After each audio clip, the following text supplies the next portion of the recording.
Hello, everyone. I am Aydoğan Vatandaş, the editor-in-chief of Politurco.com. Today, I have a remarkable guest, Dr. Emre Uslu. He is expert on Turkish politics, but he also is a retired former police officer from Turkey, and one of his expertise is terrorism, and he had a PhD on.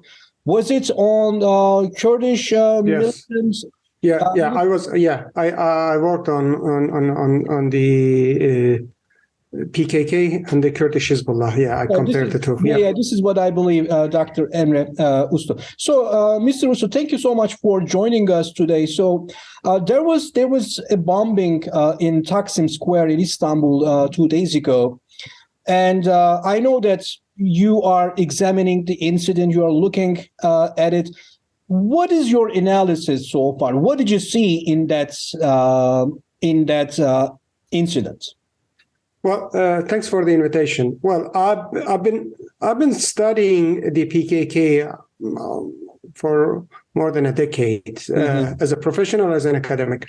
Well, first of all, this attack, let's describe what the attack was. It was directed targeting civilians, and in the heart of Istanbul, the busiest street in Istanbul, and the busiest time in Istanbul. When we look at the PKK's usual attacks, the PKK is a terror organization, usually targets the military posts, police posts, and usually the areas where the state is visible, especially in the southeastern region.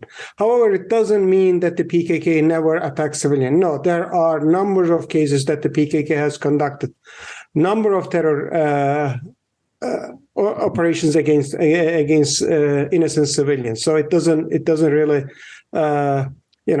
acute the PKK when it comes to. So just because the target was civilian, nobody can say, well, no, the PKK will never attack civilian. That's wrong.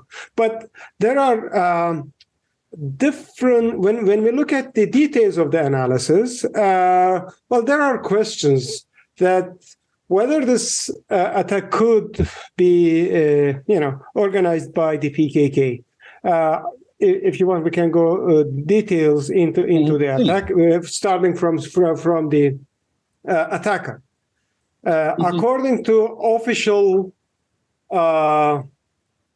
narrative information, the official narrative, the attack was carried out by an Arab woman who came from Syria, northern Syria, where Turkish officials practically controls. It's called city called Afrin, but don't make a mistake that just because Turkish presence is there, it doesn't mean that they're controlling every walks of life. And the Afrin is predominantly a Kurdish city, and therefore it is possible for the PKK to recruit any Kurd in Kurdish. In fact, in 1990s and in 2000s, the Afrin was one of the pathways to sneak into Turkey and goes even up to Black Sea region. That was the case. Therefore, it makes sense if they hire somebody from Afrin to come. But This woman is an Arab woman. Okay. There are very rare cases that the Arabs join the PKK first. Right. And that's one question. The second question is that according to official narrative, this woman came to Turkey a year ago, and she penetrated into Turkey with a man, according to, again, an official narrative. And they came to Istanbul, start working in a textile factory. And she worked as a textile worker out there. According to official narrative, this is kind of a way to disguise herself, to hide herself, her true identity. And according to, again, official narrative, she is a highly trained intelligence unit, the member of an intelligence unit of the PKK. Well, these narratives really does not add up when we look at the details. Again, according to Minister of Justice, this woman came to the place that she put the bomb and the backpack effectively, right? And she waited there 45 minutes with the bomb next to her. Right. But it doesn't make sense, right? It just doesn't make sense. There is no such thing that a terrorist carries a bomb and sits there in the busy street. There are hundreds of police officers. And in front of the cameras, right? In front of the cameras, every mall, every corner is being recorded 24/7 in this part of Istanbul. And forget about cameras. There are plain police officers and uniformed police officers every day, 24 hours, walking and sometimes randomly checking identities, and they're looking around. So imagine a highly professional terrorist who was in the intelligence units of the PKK, who carries a bomb on her backpack, and the bomb and herself sits in a bank for 45 minutes. It just doesn't make sense. Right. You know, anything could happen in between those 45 minutes. That is why in terrorism there is specifically attack types called suicide bombing. In order to prevent such stop, and suicide bombing is an effective method to, you know, go in dangerous zones for themselves and then go and explode themselves. So if she is not a suicide bomber, and it doesn't make sense for her to go and wait for 45 minutes. If she's a suicide bomber, again, it doesn't make sense to wait 45 minutes, okay? Right. Therefore, this is one side of the story that we need to put a question mark over there, okay? Another side of the story that, well, according to, again, official story, when she left, put the bomb and left the place, a minute after she left, bomb was exploded. And she took a taxi and went to her house in Esenler, Istanbul. Right. And there, she took her money and her golds and all necklaces and earrings, whatever, and all jewelries, and went to another place in Küçükçekmece in Istanbul. And while she was going there, according to narrative again, and the people who were sharing home with her actually knew where she went. And then when police raided in her house in Esenler, police learned where she went, and then went to Küçükçekmece and arrested her. Wow. Imagine a highly educated, highly trained terrorist who's working in an intelligence unit of a terror organization, came to her home after the blast and doesn't really bother all about the news, social media posts, but all she cares about her jewelry. And she told her friends where she is going next. Yeah, and she told her friends where she's going. Right. And the police came and asked, and then they immediately went after the next house and they found her. And when they found her, she was all ready, and she did not even bother to take off her clothes and hide or even burn the clothes that she was waiting for 45 minutes. And they got it and confiscated all these clothes and all these quote-unquote evidence, including those jewelries, golds, and money. One detail that I need to mention here, that the money that she was carrying was simply folded in plastic wraps. So Right.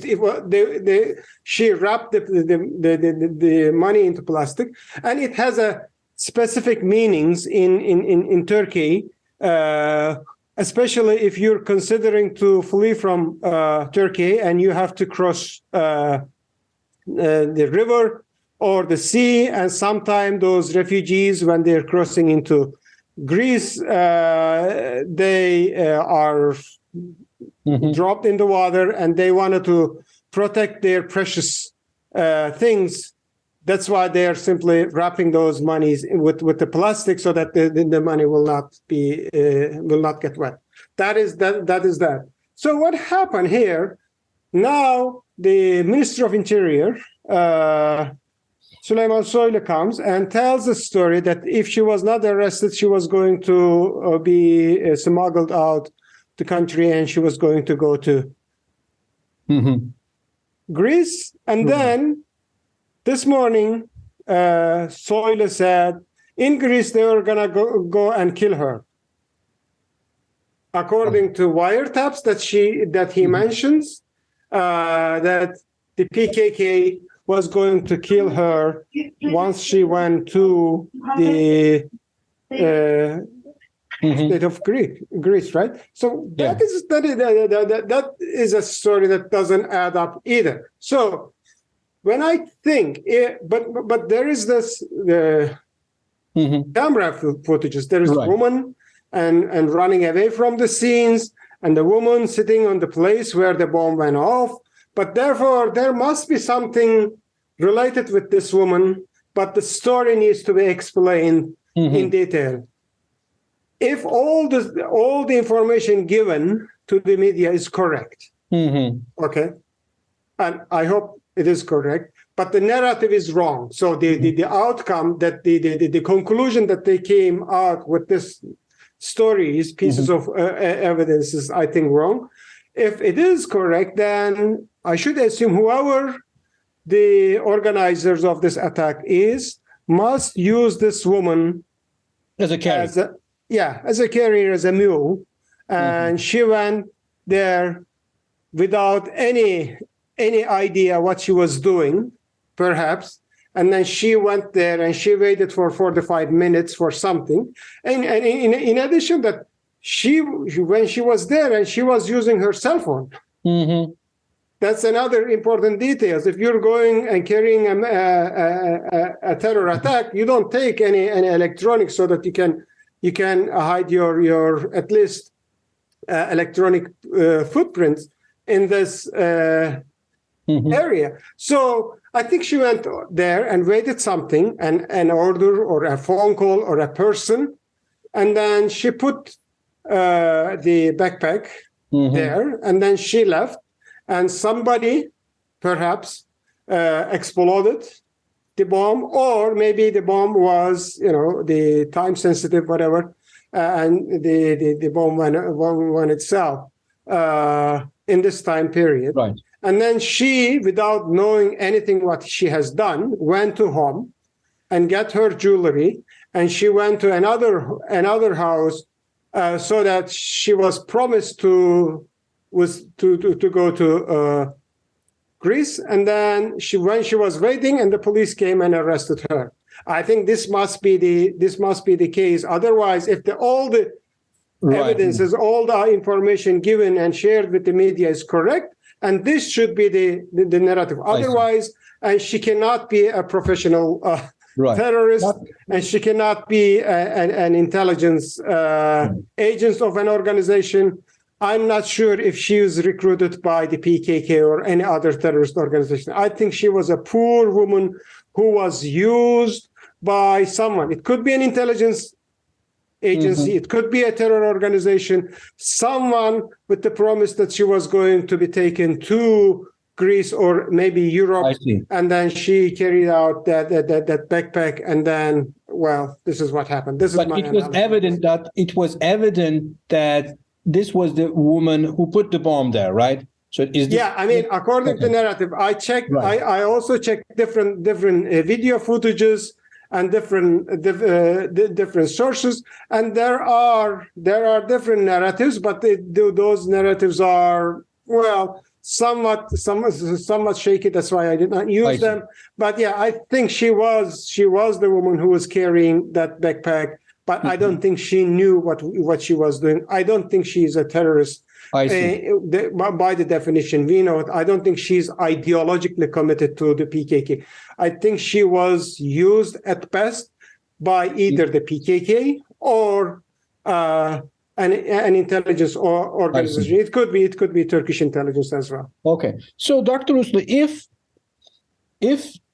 that intelligence service who might have used her, would be the Turkish intelligence. So, do you see any benefit for the Turkish intelligence or Turkish government, out of this bombing? Or second, if this is a PKK attack, do you see any benefit for the PKK? Because as you mentioned before, the PKK doesn't attack, the civilians, and they already, refused the Turkish government's claims about this. So what do you see? I mean, what is your analysis on these questions? Well, when we look at the benefits of what Turkish intelligence has been doing when it comes to the dealing with the PKK or terror organization in general, either conducting counter terrorism operations or conducting using violence to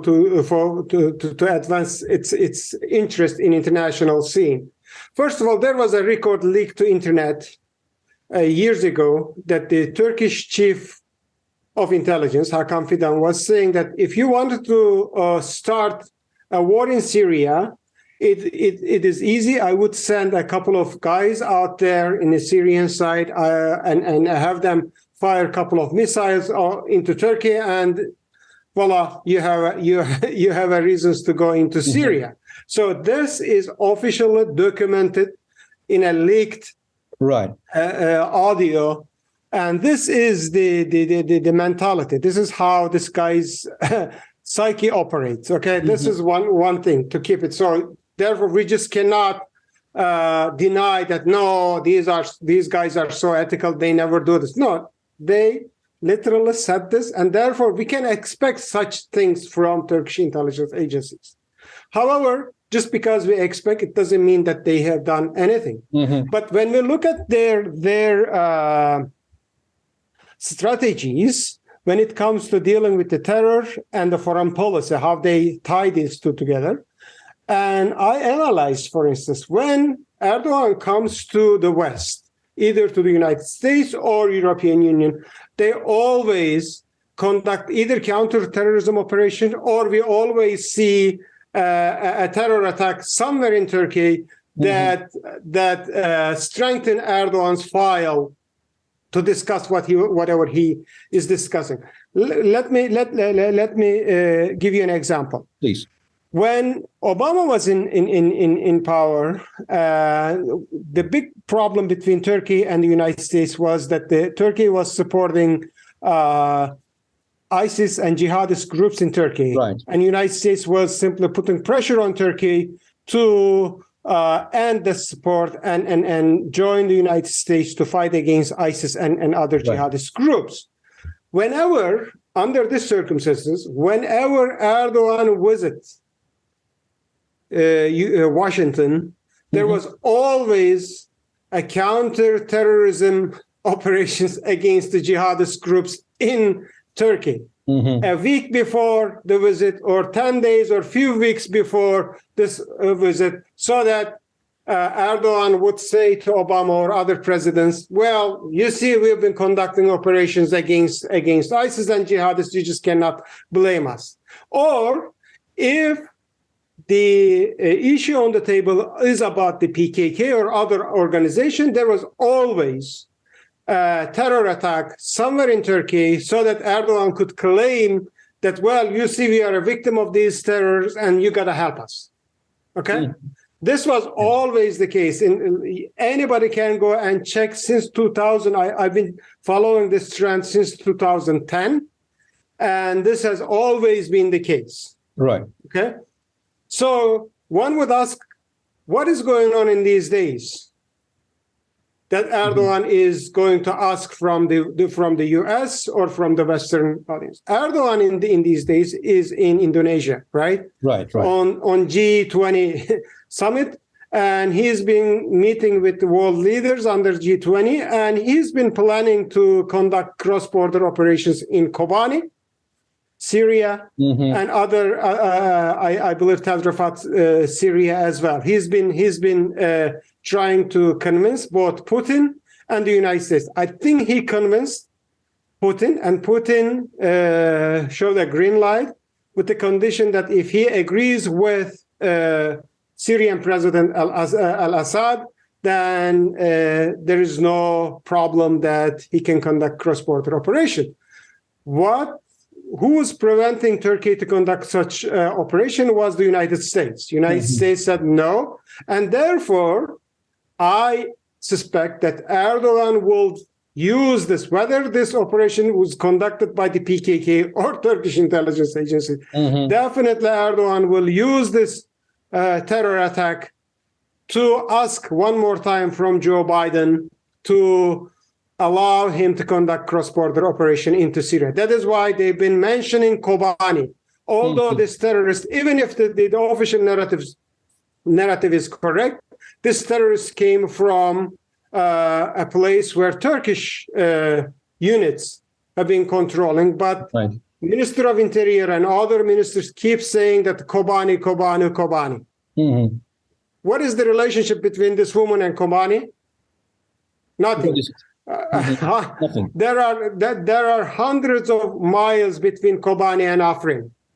If this woman is coming from Afrin, and if your cause is correct, and go and ask U.S. ministers or others to conduct operations in Afrin, where you are already, right? And why are you mentioning Kobani? I think this is why they've been, putting Syrian name out there and Syria out there. That is why I got so suspicious about this nature of this terror attack, and whether it was really carried out by the PKK or other terror organization or the intelligence, because the narrative that they've been developing, and the demands that they're asking just does not add up.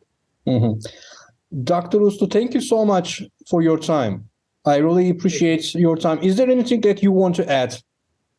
No, thank you. I think the international community should closely monitor this event, and should not fall for the strategies and tactics of these authoritarian regimes. I think they should be very careful about the nature of this event. I hope there is an independent investigation, and we can understand every bits of this terror attacks, but I am so doubtful whether the Turkish authorities would provide us such information. Thank you.